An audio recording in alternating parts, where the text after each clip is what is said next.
ये है जहां पर राम गोपाल मिश्रा हत्याकांड मामले से जुड़ी हुई ये खबर। कोर्ट ने 10 आरोपियों को दोषी करार दिया है। 13 महीने 26 दिन के अंदर कोर्ट ने ये फैसला सुनाया है और 11 दिसंबर को कोर्ट दोषियों को सजा सुनाएगी।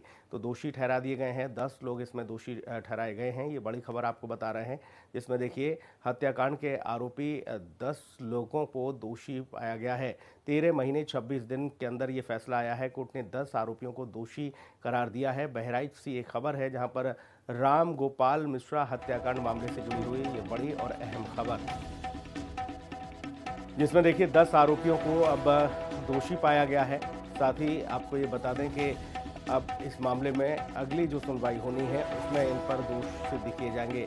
11 दिसंबर को कोर्ट दोषियों को सजा सुनाएगी। तो ये बड़ी खबर आपको बता रहे हैं। तो बहराइच से ये खबर जहां पर राम गोपाल मिश्रा हत्याकांड मामले से जुड़ी हुई ये खबर है, जिसमें कोर्ट ने 10 आरोपियों को दोषी करार दिया है। 13 महीने 26 दिन के बाद ये फैसला आया है कोर्ट का और 11 दिसंबर को कोर्ट दोषियों को सजा सुनाएगी।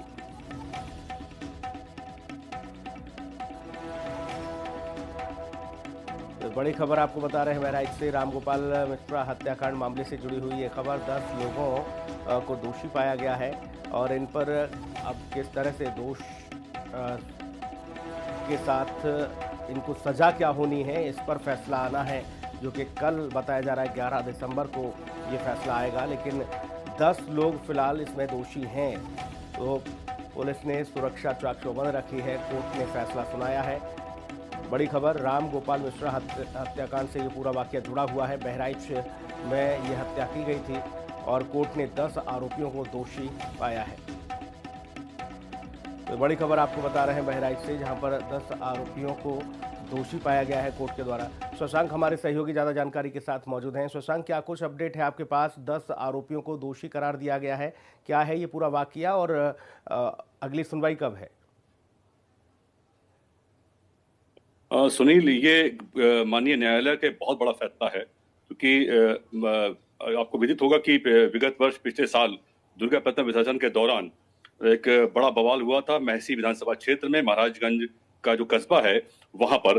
और राम गोपाल मिश्रा जो उस दुर्गा प्रतिमा विसर्जन यात्रा के दौरान थे, वो वहां पर कुछ पथराव होता है, आगजनी होती है सम्राट विशेष के द्वारा, और उसमें वो भी दलित होते हैं, घर पे चढ़ते हैं और उनको वहां पर एक घर में चढ़ने दौरान गोलियों से भून दिया जाता है।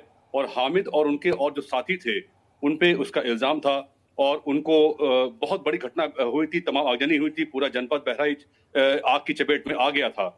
लेकिन अब माननीय न्यायालय जो कल फैसला आया है ये कि उसमें 10 दोषियों जो लोग 13 लोग जो पकड़े गए थे, उस 13 लोगों में लगातार इसमें तमाम तरह की दलीलें पेश की गई, तमाम बचाने के लोगों जो उनके जो काउंसिल उनको बचाने का प्रयास भी किया गया।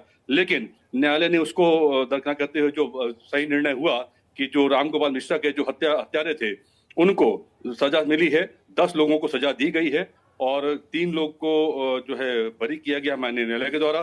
साक्ष्य के अभाव में से बात निकल के आई हैं और अब ये एक बड़ा फैसला माना जा रहा है जनपद बहराइच के लिए। और साथ ही साथ जो दुर्गा प्रतिमा विसर्जन दौरान जो राम गोपाल मिश्रा की हत्या हुई थी, उनके जो बूढ़े माँ बाप हैं उनके भी आंसू पोंछने का न्यायालय ने किया है। जरूर उनकी विधवा पत्नी है, उसमें मुख्यमंत्री योगी आदित्यनाथ ने भी इसका संज्ञान लिया था। लोग पूरे परिवार उनसे योगी आदित्यनाथ से मिलने भी गए थे, गुहार लगाई थी, न्याय की गुहार लगाई थी और मुख्यमंत्री योगी आदित्यनाथ ने उनको ये विश्वास दिलाया था कि जल्द ही इस पे न्याय होगा।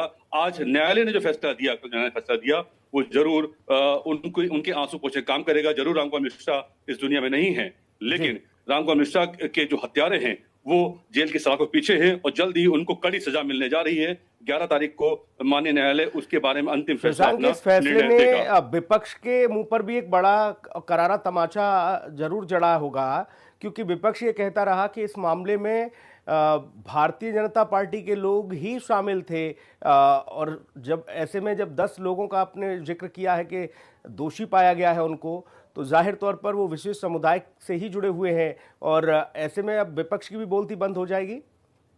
सुनील, आपने बहुत सही बात कही। ये जो मामला था इसको राजनीतिक रंग भी देने की कोशिश की गई थी। विपक्ष लगातार इस बात को कह रहा था कि जो लोग इसमें शामिल है उसमें भाजपा के लोग भी हैं, ऐसा वो कह रहे थे। लेकिन ये जो फैसला आया, इस फैसले ने उनकी इन बातों पे भी विराम लगाया। उनको जरूर ये एक सीख दी है कि हर मामले में राजनीति नहीं की जा सकती है। अगर कोई ऐसे मामले होते हैं जो दोषी है उसको सजा मिलनी चाहिए, वो किसी भी धर्म का हो, किसी भी जात का हो, किसी भी पंथ का हो। लेकिन ऐसे मामलों में न्यायालय का जो निर्णय है वो वाकई काबिल तारीफ है। इसकी जितनी भी प्रशंसा कम है, और जरूर जो उनका परिवार है, रामकुमार मिश्रा का परिवार है, उसको न्याय मिला। और विपक्ष के मुंह पे भी करारा तमाचा है ये। मुख्यमंत्री योगी आदित्यनाथ जब इसका संज्ञान लिया था तो ये इस बात के कयास लगाए जा रहे थे कि जरूर इसमें एक सही निर्णय होगा। और उन्होंने जो सही संदेश दिया था महकमे को, पुलिस महकमे को, कि जांच में किसी कोताही नहीं की जाए, सही जांच की जाए, तथ्यपरक जांच की जाए। विपक्ष जो भी इल्जाम लगाता रहा, लेकिन जांच सही दिशा में चली। और आज उस जांच का ही परिणाम है कि 10 लोगों पे दोष सिद्ध हुआ है और वो जेल में। जल्दी उनपे कल की तारीख पे उनपे बड़ा निर्णय भी आने जा रहा है। बहुत शुक्रिया शशांक, तमाम महत्वपूर्ण जानकारी के लिए। आगे बढ़ेंगे। सोलर बिजली उपभोक्ताओं के लिए बड़ी राहत की खबर है। जी हां, करीब देखिए 36,341 उपभोक्ताओं के बैंक खाते में सब्सिडी गई है। राज्य सरकार ने 109 करोड़ की सब्सिडी जारी की है। जी हां।